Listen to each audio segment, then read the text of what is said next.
God bless you. God bless you. I know it's pretty late.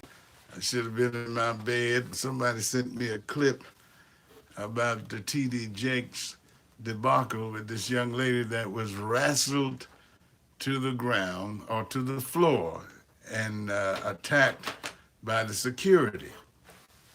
Now, I'm telling you that was really terrible. I'm glad that this young lady is going to file charges, and the church needs to learn from this. But God bless you. God bless you, Diamond. Listen, uh, I want to deal with T.D. Jakes, and I want to deal. Now, I'm not going to go on a rant and everything, but I want to make a difference between the mega churches and the neighborhood churches. Now, I didn't want to get involved, but, I just couldn't help myself. Let's deal with the mega churches. And I want to say God is not esoterical.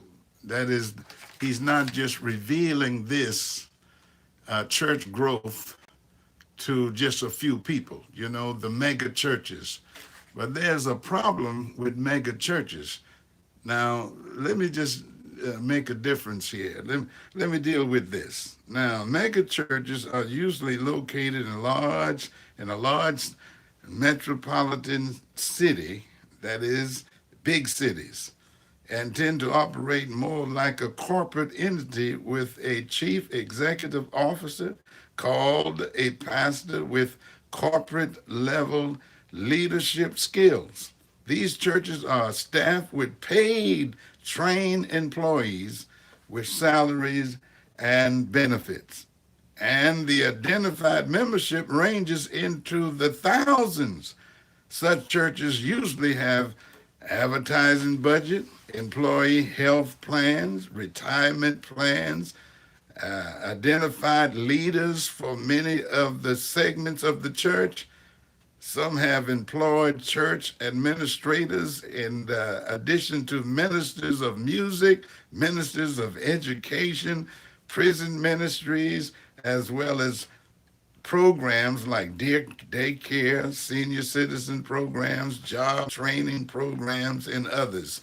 Now, this is the picture of a mega church. Now, you got large churches, and I want to also say that mega churches, you can get lost in the crowd. There is no real personal relationship. You got to go through this one and that one. And the pastor is untouchable. You have to make an appointment to see your shepherd. That's ridiculous. Jesus says, suffer the little children to come unto me. Jesus was, let's say, he was the kind of person that was touchable. Touchable. You have to make an appointment. Jesus says, suffer the little children to come unto me. And I'm telling you, Jesus is iconoclastic. He destroys the image of an icon. And that's what I got the message about Jesus come riding on a donkey. He's not trying to come in the city with the pageantry of Solomon with a decorated chariot, but Jesus is a man of class, and that is to be able to walk with elites and still keep the common touch and make everybody feel comfortable. I'm so glad for that Jesus, that he's not untouchable. We have not a high priest that cannot be touched with the feelings of our infirmity. The woman touched the hem of his garment and was made whole. I don't want to be part of a church that don't have time to personally deal with me, And all right, now here we're dealing with first is the mega church. Now we're dealing with large churches. Many large churches would aspire to have many of the same programs as the mega churches, but the budgetary and staff limitations prohibit such. Often these churches are more than 800 to 1,000 members and employ some limited paid staff. They are often viewed as community churches and may have a board of directors who would have some control over matters like pastoral compensation, etc. These churches often have a focus on political visibility uh, through focus on civic matters of giving a locale. That is, if it's in a city where the civic matters seem to have some kind of political touch to it, they are likely to promote voter registration programs, etc. It should be remembered that some of the most progressive churches no longer use financial system of pastoral days like Kojic for pastoral compensation. Congregational size, however, is a major determinant of whether a church is large or if it is a neighborhood church. Now, I'm past my bedtime, but I just had to chime in on this because mega churches, they have a false sense of success. Just because you have a lot of people don't mean that you're healthy. Sometimes you're swollen. Activity does not always mean progress. The children of Israel was going around in circles. I said that to Derek Hutchins because he was talking about how, his church is this and that and the other. And I said, sometimes movement don't mean progress. You can be going around in circles. And some churches are swollen because they're sick. I said they're sick, So mega churches, they draw a lot of people, sometimes because of the personality of the preacher, and sometimes reputation and, celebrity and so forth and so on. So these churches, they grow, and sometimes people like to be a part of a mega church because they don't have to be responsible or accountable. To come to church when they get ready, you need 3 deacons, a flashlight, FBI, CIA, and a dog, and to try to find them. All right? So a lot of folk love to be a part of a mega church, but they don't know. And even also large churches, you can get lost. I came from Holy Temple, and we had about 3,000 members. Well, on the books, but it was large but yet small. In other words, we was like a family, Stogos family, as well as Agapeanization and Stogos family, and Philadelphia means brotherly love. So we had some love in that church, and I was able to be mentored by my pastor. He was not an untouchable, So I thank God for the accessibility of the man of God. Large churches, they try to imitate the mega churches. And, I said that Charles Blake, he's supposed to have a big church. I say he's Bishop Nimrod that's pastoring a Babylonian church with a Walmart marketing system that cut the price to keep the people coming. See, you can't hardly make it around Walmart, not unless you are a dollar store. See, the dollar store have to cut the price even more in order to compete with Walmart. And a lot of churches, because the churches now, the mega churches, they don't stand for nothing. They just let you do anything, and no kind of scandalizo preaching, no kind of tupas example, modeling example, all right, that somebody can come to that church and grow. I thank God for the young lady. She used to be on drugs and what have you, and I hope this does not cause her to revert back. You see, all this foolishness going on in the church. That's why Jesus was hard on church folk. God bless you. He was hard on church folk. he goes into the temple and turn over the tables, the money changers, and ran the hypocrites and the vipers and snakes out. All right. God bless you, Dr. Powell. Praise the name of the Lord. See, so I want to encourage the neighborhood churches. The mega churches, it's like the Laodicean. We have need of nothing. We're rich and we have need of nothing. Sometimes you got to trust God for your daily bread. And God never wants you to lose out on dependency, and he don't want you to be the kind of church where you are so successful until you're not willing to pray for daily substance or daily bread. Give us this day our daily bread. And so I talked about the mega churches, talked about the large churches, and now I'm going to close out pretty early tonight, but I really didn't want to get into this, but I just couldn't. I mean, to hear that girl crying like that, there's some guys from the street that, you got to watch it. There's some guys in the street, they can't take this. It just, I couldn't take it. If that was my daughter or my wife, oh my God. Woo! Jesus, hold me. My God, do you know somebody can get hurt with this kind of stuff? I'm going to give you a lesson about communication, but let me talk about the neighborhood church. All right, the neighborhood church, all right, is likely to be long-standing entity with stable membership and represents a strong presence in a small community.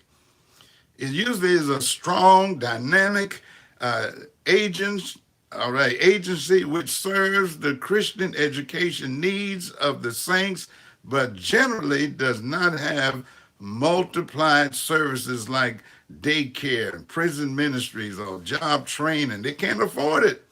Some of these are more likely to have mental health counseling services. That's good.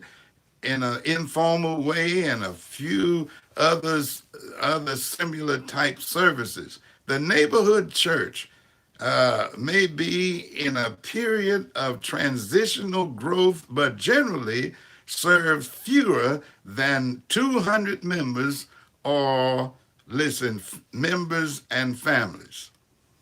Our reference to members is not those who simply come to worship on Sunday and then you can't find them during the week, but those who have made a commitment to the church and declares that that's their church home. They use that. That's my church home. Neighborhood church is one where the pastor knows. I want you to hear this. This young lady, if you're listening or looking at this, somebody sent her this clip or whatever. Neighborhood church is one where the pastor knows each member or member family individually, and it may engage in several community ventures, including identifying with groups like citywide ministerial alliances and the NAACP and Urban League, and sometimes it may be a storefront church, but where the pastor has a vision for advancement and improvement. Now, there's some churches you shouldn't go to. I mean, I'm not going to go to the church where somebody going to try to slam me to the floor. You need to get out of there. But still sue them. They need to be held accountable. They need to, I want to talk about also communication. I want to talk about communication. Now, let's use the word ethical. All right, what is communication? Now, you got to be able to communicate with people without slamming them to the ground. Jakes, you need to get somebody that's not going to have your church burned down. slamming somebody down to that. That's a girl. And he said the man was about, she said 500 pounds. You know, that's a coward. You know, he has a gun on him, and oh man, listen, uh, what is communication? We need to understand how to communicate with people. Communication is the transfer of energy from one to another, such as transfer involves body language, positive imagery, tone of voice, style of evaluating others, all right, or devaluating others by your speech. Your words, they have power.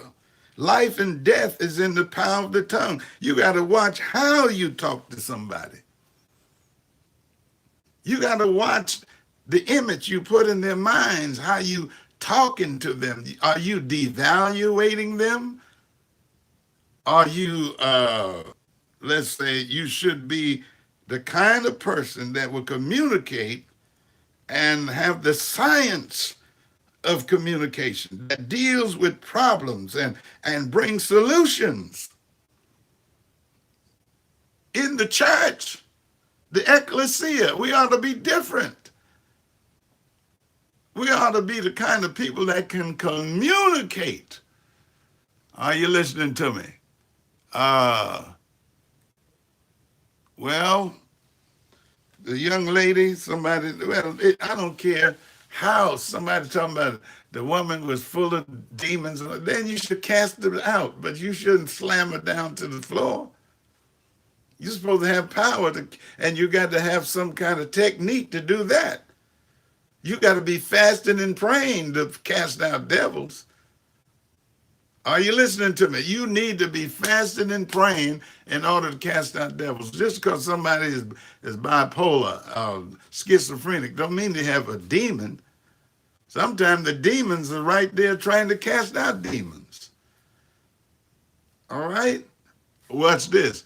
Demon and mindset is equivalent to the same. If you have a mindset that you're going to be violent and you're going to talk any kind of way and devaluing that person, you know, I talked about the violence of the nugatory, you know, nugatory violence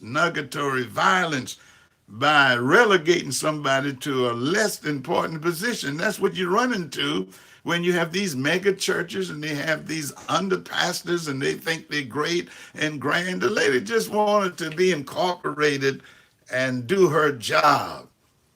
And I know what it feels like to be blackballed. And they're throwing me out of the church. But that's all right. I got something for them. Because, listen, the case was dismissed. Wouldn't you in for a surprise, brother? You think I'm sitting back? I'm just waiting for my conference to be over. I got all the papers to file charges. Listen, lady, file charges on these folks because the law is for the lawless. The law is for murderers. The law is for people who are manslayers. The law is for people who will pick you up and slam you to the ground. All right? That is for the police, and he need to go to jail. And you need to file a lawsuit against the whole shebang, the whole Potter's house. They got money. Get some money from these folks. Oh my God, then you'll feel better. That mother, oh my God, to hear that mother crying about her daughter. I just thank God it wasn't me. Because I know I would backslide for about 5 hours and get back and knock somebody out and ask God to forgive me before he gets the news. Oh God, I thank you. Oh, I feel that lady. Oh my God. You hear your baby crying and all you dummies talking about she should have done this. You let somebody grab your daughter. It was another way. Watch this now. I'm getting ready to close on this one. Oh my God. Listen, communication is very important. And when you talk about communication and how you deal with people, you got to learn how to deal with people. Oh, watch this. You know, I'm so glad I got all this information here. Watch this now. You got to deal with the age, the young, the adult, and the senior citizen. You can't deal with adults like you deal with children, and you can't deal with adults like you deal with the aged. You know, my birthday's coming up Friday, and I'm gonna be a little older, and I still feel good. I feel like running through troops and leaping over walls. But can you imagine somebody grabbing an old woman and slamming her to the to the floor? You gotta you gotta get some communication skills. Body language ought to be in synergy with the Stogos and the agape love of God. Love don't act unseemly. But these mega churches, they're so busy trying to act like they're on Wall Street, corporate. But thank God for the neighborhood churches. Now I'm going to read this and I'm going to be done. I'm going to be done here. Instructional commitment to ethics. Commitment to ethics assumes that the person, that is pastor, teacher, has been entrusted with the program or the idea of authority as well as integrity of human relationships, and would never knowingly negatively impact those who sit under his teaching. Ethics also assume a particular level of wisdom. You know, I keep talking about phronesis. And if that guy has some phronesis, and that is to know the outcome before the initial action, what is his name? All right. Yes. Listen, if you get some wisdom, wisdom would have told that brute, that beast, don't do that to this lady, because she's going to put it on Facebook and YouTube, and it's going to go viral, and everybody's going to know how stupid you are. Sin makes you stupid. Listen, I'm going to close with this, but I just tried to give you the difference between a mega church, impersonal, large churches, so ambitious until sometimes you get lost in the crowd, and bad communication from these mega churches. They're taciturn, non-sociable, and you are relegated to a nugatory position of less importance. Disconnect with disrespect. And don't stay where you're tolerated, but go where you're celebrated. All right? Because celebration brings validation. That's for this young lady. Go to a neighborhood church where the pastor knows everybody and everybody knows the pastor. He's accessible like Jesus to suffer you to come unto him. All right? Now, watch this now. Ethics, you know, code of ethics, rules. And when you're an ethical person, you're a person that's confined to that which is right, you know, ethical. All right? And, well, you got to deal with wisdom. Part of the ethical responsibility includes preventing, you hear me, Jakes? Preventing hostile human environments, as well as preserving the dignity of the people, that is, learners and saints. That girl was there to learn. She was there to feel incorporated and to feel safe. And the leader should provide that kind of environment. Oh, I gotta go pick up my wife. We got our conference starting tomorrow, And the Lord is blessing us, and we're going to have a great time starting tomorrow night at 7:30. This great preacher from Detroit, preaching teacher, Dr. Carwell, tomorrow night at 7 p.m. We'll uh, start our conference, our spring conference. Then Thursday, my God, Thursday morning, 10 to 12, we have prayer and we'll have Bible teaching. And then 7 p.m. we got Bishop Florence from Tampa, Florida. He's gonna bring his choir, his congregation. He's a hot preacher. 7 p.m. Thursday night. Then Friday, 7 last words from 10 to 12. And then yours truly will be preaching on the Friday night, Good Friday, my birthday, 7 p.m. We're going to do communion. We're just going to let the Lord have his way. Where is it going to be? At that great hotel, Shingle Creek. That's right, the Rose in Shingle Creek in Orlando, Florida, the great vacation capital of the world. If you want to get a room,